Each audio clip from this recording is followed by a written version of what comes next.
Isang magandang araw ng pagsibol sa lahat. Ngayon ay araw ng Biyernes, ika-6 na araw ng Marso, taong pangkasalukuyan. Mula sa himpilan ng Sustainable Livelihood Program National Program Management Office, ako si Thea Arnicilia ang maghahatid sa inyo ng news updates mula sa iba't ibang field offices ng DSWD SLP. Dito lang sa Binhi News.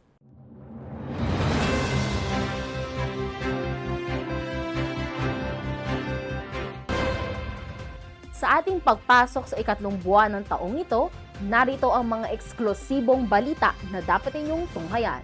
11 kabuhayan ng SLP participants sa Western Visayas binuksan na sa publiko. SLP Social Marketing Portal ng DSWD Field Office 12 kinilala bilang Certified Good Practice ng DSWD Academy. At SLP Sulong Dunong, matagumpay na naisagawa para sa program participants mula sa Visayas at Mindanao clusters. Ito ang Binhi News.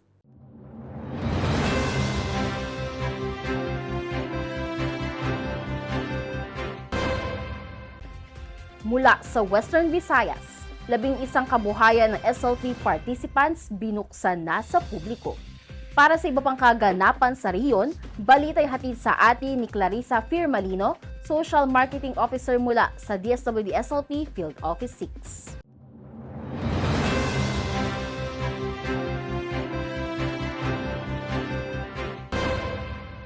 Magandang araw mga ka-SLP! Narito ang mga nangungunang balita mula sa Sustainable Livelihood Program Western Visayas. 11 panibagong negosyo ng mga SLPA binuksan na sa publiko.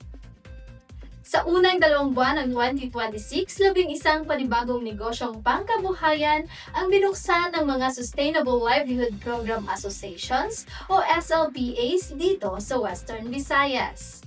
Ang mga kabuhayang ito ay pinaghirapang maitatag ng 251 kalahok ng programa mula sa iba't ibang probinsya sa rehiyon, sa tulong at gabay ng mga Field Project Development Officers ng SLP at ng mga katuwang na ahensya tulad ng local government units, iba pang ahensya ng pamahalaan at mga kinatawa ng pribadong sektor. Ang kabuuang halaga ng mga negosyong ito ay mahigit 3.6 million pesos. Kabilang sa mga proyektong pangkabuhayan na nagbukas, ang catering services, produksyon ng native delicacies, water refilling station, rice and feeds trading, general merchandise, at sari-sari store. Patuloy namang nagbigay ng suporta ang mga kawani ng SLP sa mga SLPAs na ito at sa iba pang negosyong na itatag noong mga nakaraang taon upang lalo pa itong mapaunlad at maiahon sa kahirapan ang mas marami pang pamilyang Pilipino. Bukod sa pagbubukas ng mga bagong negosyo, SLP RPMO staff nagsagawa ng project monitoring at pilot testing ng Unified FMS at procurement tools. Sama-samang nagsagawa ng project monitoring ang mga regional technical staff, provincial coordinators at provincial team leaders sa 6 na Sustainable Livelihood Program Associations sa probinsya ng Aklan at Capiz. Kasabay nito ang pagsagawa rin ng pilot testing ng Unified Financial Management System o FMS at procurement tools sa bawat proyektong kanilang binisita.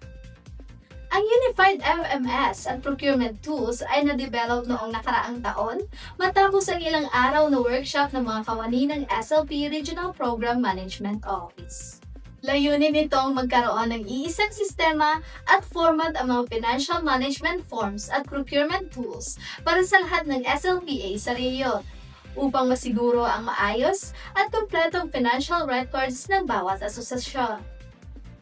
Sumailalim din sa isang focus group discussion ang mga kinatawan ng SLPAs kasama ang mga kawani ng SLP upang masuri ang kanilang kasalukuyang financial records, matukoy ang mga hamon sa kanilang operasyon, at mabigyan sila ng angkop na kaalaman at gabay upang lalo pang mapabuti ang kanilang mga negosyo at mapalago ang kanilang kita. Ang hakbang na ito ay sinuportahan din ng mga lokal na pamahalaan ng New Washington, Banga at Kalibo sa Aklan at ng Daol sa Capiz. Ang mga kaalamang nakalap ng SLPRPMO mula sa mga SLPAs na ito ay makatutulong sa pag-finalize ng Unified Financial Management System at procurement tools na ipapamahagi sa lahat ng SLPAs sa Western Visayas. Layunin nitong higit pang mapabuti ang pamamahala ng mga negosyong ipinangkaloob sa kanila at matulungan ang kanilang mga pamilya na makaahon sa kahirapan sa pamamagitan ng matatag at pangmatagalang kabuhayan. Yan ang mga nangungunang balita dito sa SLP Field Office 6. Ako si Clarissa Permalino, SLP Regional Social Marketing Officer para sa Binhi News.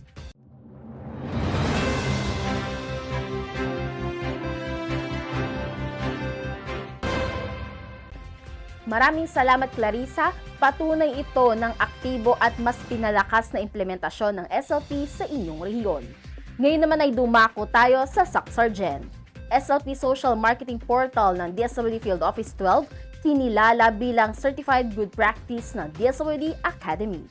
Upang ibalita ang updates mula sa rehiyon, narito ang ulat ni Artemio Orellanida Jr., Social Marketing Officer mula sa DSWD Field Office 12.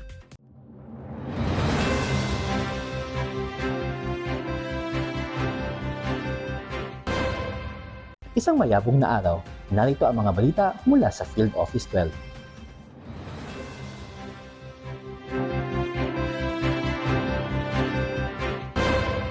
Para sa ating mga ulo ng balita, SLP Social Marketing Portal kinilala bilang Certified Good Practice ng DSWD Academy. Field Office 12 nag-iisa sa 75th Anniversary Bazaar ng DSWD Central Office. Produkto ng SLP mula sa Pulumulok, ibinida sa usapang budget natin, Town Hall. At SLP Dunong Forum Mindanao Cluster, matagumpay na idinaos sa General Santos City. Dumako tayo sa ating unang balita. Isang malaking karangalan para sa DSWD Field Office 12 at SLP matapos pagkilalanin ang SLP Social Marketing Portal bilang opisyal na Certified Good Practice Documentation or GDP ng DSWD Academy. Ang portal na ito ay nagsisilbing one-stop platform para mas mapatibay ang knowledge sharing at pakipag-ugnayan sa mga stakeholders. Ito ang kauna-unahan at tanging GPD certification na nakuha ng Field Office 12 sa taong 2025. Dahil sa inobasyong ito, mas mapabilis na ang pagbabahagi ng mahalagang impormasyon para sa ikakatagumpay ng Sustainable Library Program sa buong rehiyon. Samantala, nakilahok ang Field Office 12 sa ginanap na DSWD Anniversary Bazaar sa Central Office para sa pagbubukas na isang taong selebrasyon ng 75th anniversary ng DSWD. Ginanap ang bazaar sa multipurpose hall kung saan tampok ang mga produktong gawa mula sa South Cotabato at Sultan Kudarat. Bitbit naman ang kanilang mga dekalidad na batik at malong, nakiisa ang Strong Thread SLP Association ng Pulumulok sa ginanap na usapang budget natin Town Hall sa Cultural Gym, Coronadal City. Ang naturang paglahok ay bahagi ng service caravan kung saan ipinamalas ng grupo ang kanilang kapasidad na magkaroon ng sariling negosyo at makipagsabayan sa merkado sa ilalim ng SLP. Layunin ng aktibidad na ilapit ang mga serbisyo ng gobyerno sa publiko at ipakita ang konkretong bunga ng pondo ng bayan sa mga komunidad. Para sa ating huling balita, mahigit 100 program participants mula sa 6 na rehiyon ng Mindanao ang nakilahok sa SLP Dunong Forum na ginanap sa Greenleaf Hotel, General Santos City. Ang aktibidad na ito ay naglayong magbigay ng capacity building patungkol sa entrepreneurship, financial literacy at organizational development. Nagsilbing main speakers ay nasabing pagsasanay ang mga kinatawan mula sa Palawan Pawn Shop at Department of Trade and Industry upang mas mapaunlad ang kabuhayan ng ating mga SLPA members. Turo natin kung paano yung savings and investment, paano ba yung mga digital platform para mabenta pa yung kanilang mga product nila out of the assistance of the DSWD SLP. Ito yung aming ginagawa sa ngayon. Nang sa ngayon pagbalik ng ating mga program participants sa kanya-kanya mga probinsya, they can share all the knowledge to all their members, not even to the SLPA members, but even to the community members that are willing to participate in the Sustainable Livelihood Program. Kasunod nito, nagpaabot din ng pasasalamat si Charita M. Pateliar, Vice President ng Mabuhay SLPA General Merchandise mula sa Cabadbaran City. Wow! Wala ko magdahom nga nindot sa akong kinabuhi nga na abot ko dire. Salamat usab sa Ginoo sa tanan nga akong nasinatian dinhi kay wala ko magtuo nga sa akong pag-abot dire adunay mga kaayuhan, adunay makuha nga pagtulunan Kay sa pagbasa nako sa program, nindot kayo kay adunay bookkeeping ug marketing. Kana makatabang na sa mong asosasyon. Unang dalaygon gyud kita og dako kayo ta og pribilehyo, oportunidad nga niat ta karon diri kay entire man ni Mindanao. At yan ang mga balita mula sa Field Office 12. Ako si Art Oligarida, Regional Social Marketing Officer, sulong kabuhayan tungo sa pagyabong.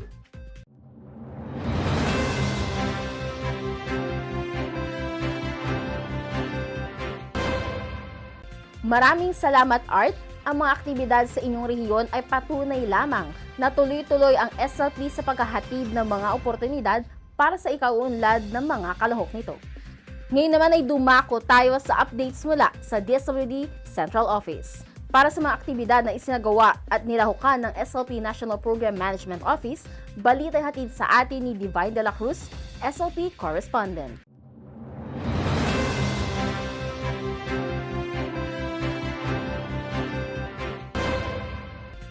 Isang magandang araw ng pagsibol sa lahat. Nagsagawa ang SLP National Program Management Office ng Dunong Forum para sa mga kalahok ng programa mula sa Visayas at Mindanao clusters.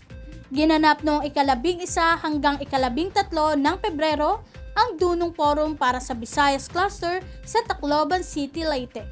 Samantala, ang Mindanao cluster naman ay isinagawa noong 25 hanggang 27 ng Pebrero 2026 sa General Santos City, South Cotabato. Layunin ng aktibidad na mabigyan ang mga benepisyaryo ng praktikal na kaalaman at kasanayan sa pamamahala ng kanilang mga micro-enterprise. Mahikayat ang palitan ng good practices, mapalawak ang ugnayan at pakikipag-partners, at maitaguyod ang paggamit ng mga makabagong solusyon sa pagharap sa mga hamon ng kanilang operasyon. Dinaluhan ang bawat cluster ng tig-100 kalahok na pawang mga program participants mula sa Visayas at Mindanao. Sa pamamagitan ng Dunong Forum ay nabigyan ng pagsasanay ang mga program participants hinggil sa digital marketing, bookkeeping, savings, investment and insurance at digital innovations para sa business growth. Naging interaktibo ang mga sesyon sa pamamagitan ng hands-on activities at panel discussion kung saan nagkaroon ng pagkakataon ng mga kalahok na direktang magtanong at humingi ng payo sa mga eksperto.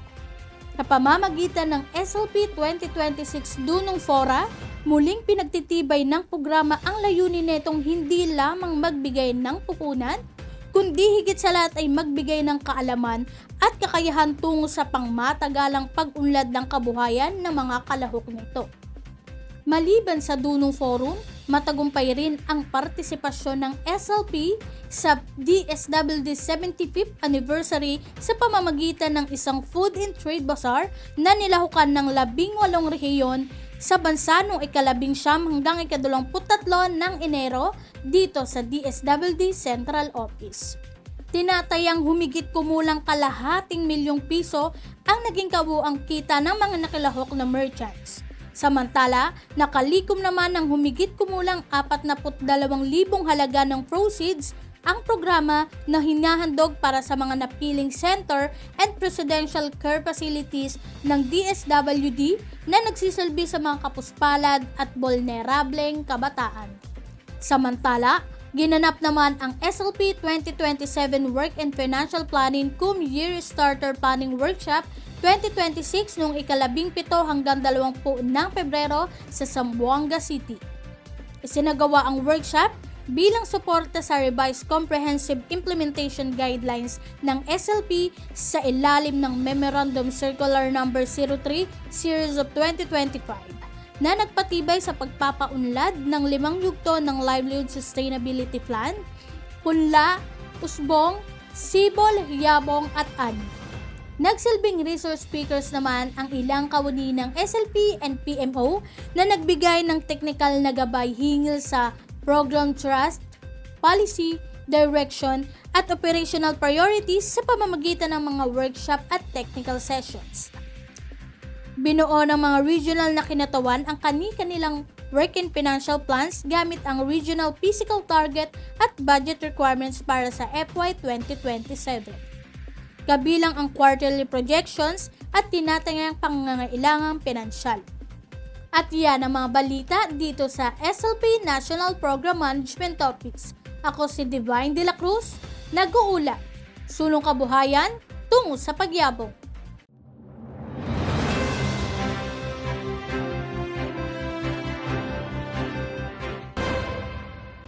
Maraming salamat, Divine, at iyan ang mga balita mula sa Luzon, Visayas hanggang sa Mindanao. Para sa iba pang balita mula sa iba't ibang field offices ng DSWD SLP, abangan ang next episode ng Binhi News dito lamang sa official Facebook page ng SLP. Huwag palampasin ang mga bagong impormasyon at update na hatid namin para sa inyo. Dahil sa DSWD SLP, hatid din namin ang tamang tulong sa tamang impormasyon. Muli, ako si Thea Arnicilia at ito ang Binhi News. Sulong kabuhayan tungo sa pagyabong.